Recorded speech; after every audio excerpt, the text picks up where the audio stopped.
যান, আপনারা খোঁজ খবর নেন। তারা এখন খুলে বলতেছে বাস্তবতা যে আমাদেরকে বিভিন্ন প্রোগ্রামে ডাকা হয়, বলে আসেন আপনারা নাম লেখেন, এই ডকুমেন্ট সাবমিট করেন, এই প্রোগ্রামে আসেন, এইটা করেন, উপস্থিত হন, আপনাদেরকে টাকা দেওয়া হবে, আপনাদেরকে সহযোগিতা করা হবে।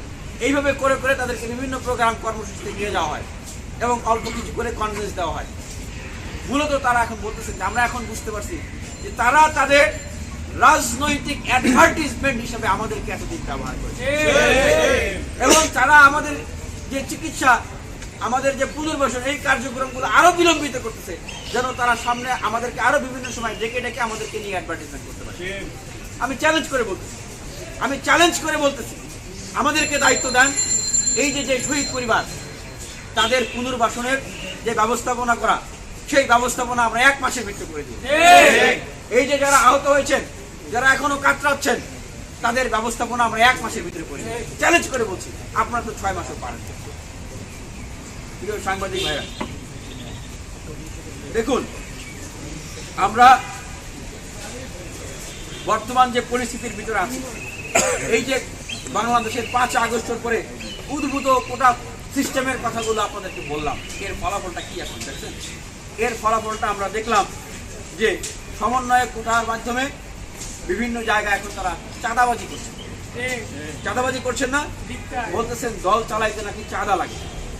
আবার আমরা দেখছি যে এই সমন্বয় কোটা ব্যবহার করে অনেকেই বিভিন্ন লাভজনক প্রতিষ্ঠানের দায়িত্ব গ্রহণ করছে। মোংলা পোর্টের কর্মচারী, কি জানো, মোংলা কর্মচারী সমিতির উপদেষ্টা হচ্ছেন, প্রধান উপদেষ্টা হচ্ছেন। অনেকেই তাদের নতুন রাজনৈতিক দলের অ্যাডভার্টাইজমেন্ট করার জন্য, নতুন রাজনৈতিক দলের নিজেদের সামনে এমপি প্রার্থী এই প্রচার প্রচারণা করার জন্য নিজের ছবির সাথে মাননীয় প্রধান উপদেষ্টার ছবি লাগিয়ে এলাকায় শোডাউন দিচ্ছেন, মিটিং মিছিল করতেছেন। অনেক উপদেষ্টাদের পিএসকে আমরা দেখলাম তারা নতুন রাজনৈতিক দলের আত্মপ্রকাশে রাজনৈতিক দলের কর্মসূচিতে অংশগ্রহণ করতেছে। এই হলো বাংলাদেশের 5 আগস্টের পরে যে চালু করা নিরপেক্ষতা, নির্দলীয়তার নামে চালু করা কোটার এখন রাজনৈতিক পরিণতি। আমরা সেই জায়গা থেকে আমরা মাননীয় প্রধান উপদেষ্টার কাছে আহ্বান জানাচ্ছি, আপনাদেরকে একটি গোষ্ঠী, একটি গ্রুপ, তারা নিজেদের রাজনৈতিক স্বার্থে আপনাকে ভুল পথে পরিচালিত করছে। আমরা মনে করছি এটা আপনাকে ভুল বোঝাচ্ছে।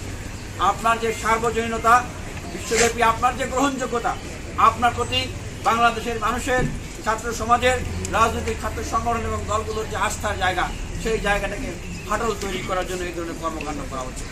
আমরা দেখেছি যে